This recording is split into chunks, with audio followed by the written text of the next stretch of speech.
If you're looking for your next Enneagram book, have I got a treat for you? And I almost guarantee you that you've never even heard about it. So get ready. My name is Heath Davis Havlick, and I am a Riso Hudson certified Enneagram teacher and author of Becoming Your True You, and you can check that out below. I have an awesome book today. I know I always say that, but it's because there's a lot of awesome Enneagram books going on lately. And this one is by a man named Patrick Oliver. He is from Australia, and he is a spiritual director and retreat leader and author. And he has written this wonderful book. I only have the PDF version, so I can't hold up the book for you, but I can hold up the cover. And it is called All in the Flow, The Enneagram's Gift to Prayerfulness. And that is what this book is all about. And we'll go over this chart in a minute. So in the book, he uses the Enneagram as a tool for spiritual awareness. And let's face it, that actually and ultimately is what the Enneagram is for. So I love it right off the bat. The first section, it's in 4 sections in my PDF version.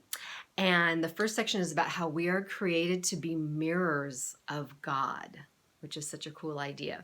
And so in order to be mirrors of God, we have to know what God is like. And so he breaks that down into 3 primary aspects, if you will, and they are intimate kindness, total trustworthiness, and passionate justice.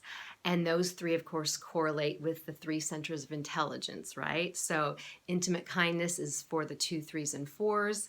Total trustworthiness is for the 5s, 6s, and 7s. And passionate justice is for the 8s, 9s, and 1s.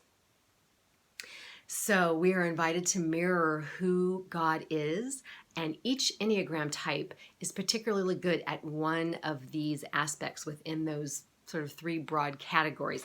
So let's look at that real quickly. So 9 is spaciousness, 1 is attentiveness, 2 is graciousness, 3 is fruitfulness, 4 is mystery, 5 is wisdom, 6 is faithfulness, 7 is delight, and 8 is empowerment. So he goes into detail for each of these types for what it looks like when we mirror that quality of God, and also what it looks like when we don't, because that's helpful too, right? So then what is super cool is that he brings out this really neat sort of description or metaphor, I guess, if you will. And it's the first part is the way of the glare. And that means the distorted mirror that we so often see ourselves through and even see God through as a result. And then the way of the gaze, which is the true and undistorted mirror. And that really is about, works versus grace. It's my effort versus God's gaze of love toward me. And then he talks about the wings in this way that I've never heard of before, and it's so cool.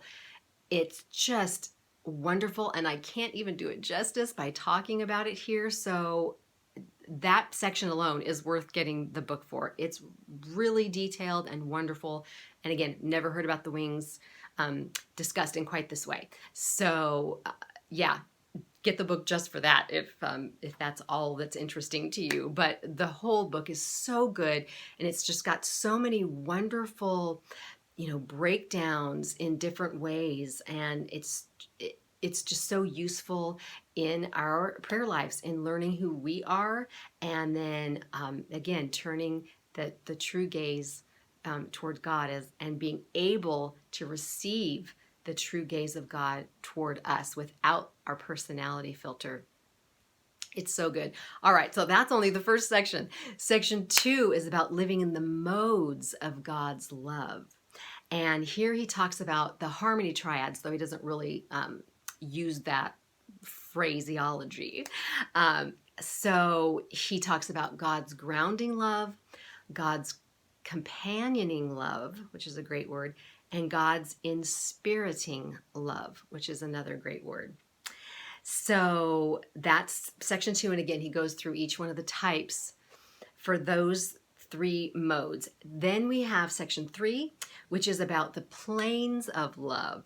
And so God is asking us to be present to the 3 different sort of planes of our existence, planes of being in the world, and they're all interrelated, right? So it's the plane of the individual soul, it's the plane of our relationships, and then it's the plane of the whole world as well. And again, he breaks that down by each one of the types, and it's great. So then section 4 is about the call of the cross in each one of our lives. And that section looks at each type through the lenses of poverty, humility, and charity. So that's just delicious as well. So in his conclusion, Patrick Oliver says this wonderful sentiment that I just love so much. So I'm just going to read it to you, okay? When all is said and done, the Enneagram is no more than a tool to keep us awake. It's for the sake of one thing and one thing only, to help us return the gaze of God. That's why I love this book. That's why I recommend this book. It's good for self-growth. It's great also if you are a coach or a spiritual director, or even a retreat leader, you know, or just if someone comes to you and says, oh man, I'm really struggling with this, and they know the Enneagram and they know their type, then you can, you know, give them these beautiful practical tools for them to help them out. So again, you have to get it by email. I'm putting the email down below so you can contact Patrick Oliver if you'd like to. I'm putting his website URL down there as well, so you can check out all of his books and all of the different things that he does. And the next book review is hot off the presses, the Enneagram for Spiritual Formation. I'm sensing a theme here, because this is what the Enneagram is about. And this is the new book by A.J. Sherrill. So I am going to get through this as quickly yet thoroughly and deeply as I can.